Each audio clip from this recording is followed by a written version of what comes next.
kasih intel Kejaksaan Negeri Tua terkait dengan penahanan salah satu tersangka dugaan korupsi dana desa Abean Kamer kemarin yang terjadi di Kejaksaan Negeri Tua dan dibawa ke dititip di tahanan Polres Maluku Tenggara. Mungkin bisa dijelaskan.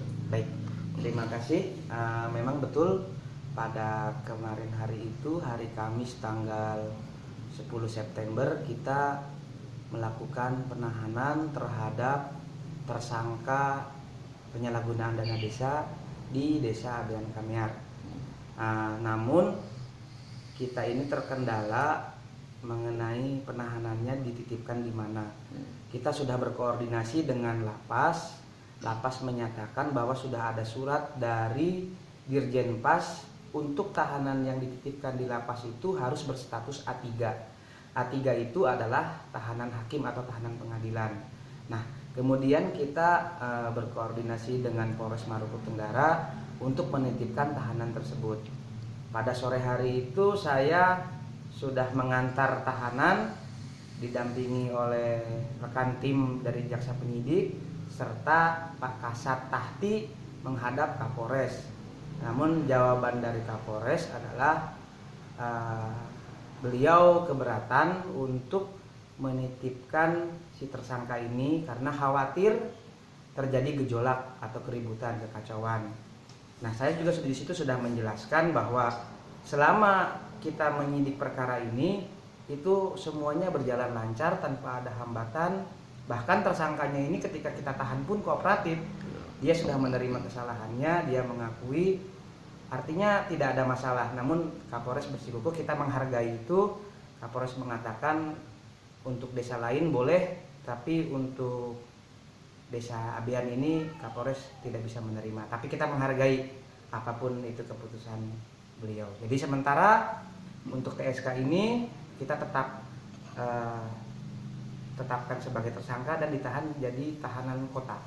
Oke, mungkin bisa dijelaskan tahanan kotanya seperti apa? Tahanan kota itu artinya beliau punya kewajiban si tersangka ini. Yang pertama, dia harus punya jaminan. Jaminannya sudah ada dari Pak Paulus di penasihat hukumnya, kemudian dari istri tersangka. Jaminan orangnya itu yang kemudian diwajibkan kepada TSK ini untuk wajib lapor. Jadi Senin Kamis dia harus melapor ke kejaksaan. Ketika hari itu satu kali dia tidak lapor, kita akan lacak langsung, kita akan tangkap lagi. Artinya dia tidak kooperatif. Tapi nanti kita lihat dulu Senin Kamis itu apakah dia nanti datang lapor atau tidak. Mengenai perhitungannya nanti itu ada sendiri diatur dalam peraturan perundang-undangan. Oke, mungkin koordinasi dengan Kapolres Maluku Tenggara, apakah ada koordinasi baik lewat surat tertulis ataupun? Ya, jadi pada saat sebelum kita melakukan penahanan itu kita sudah berkoordinasi. Seperti halnya kami ini kan bermitra, jaksa dengan polisi ini bermitra. Jadi pada saat sebelum ditahan itu dari kami, dari jaksa Yoga sudah berkomunikasi dengan Pak Kasat Tahti bahwa akan menitipkan tahanan ini. Nah, Kasat Tahti bilang, oh silahkan dipenuhi dulu persyaratannya. Salah satunya yaitu adalah surat bebas COVID-19 rapid test. Kita sudah lakukan di Puskesmas Ohoijang, hasilnya non reaktif. Kemudian di situ sudah ada surat penahanan, berita acara penahanan, kita sudah bawa ke sana. Artinya kita sudah berkoordinasi juga dengan surat dari Kepala Kejaksaan Negeri Tua agar supaya bisa dititipkan di rutan Polres. Begitu.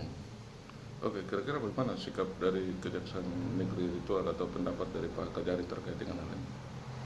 Kalau itu sih sebetulnya bukan hambatan ya.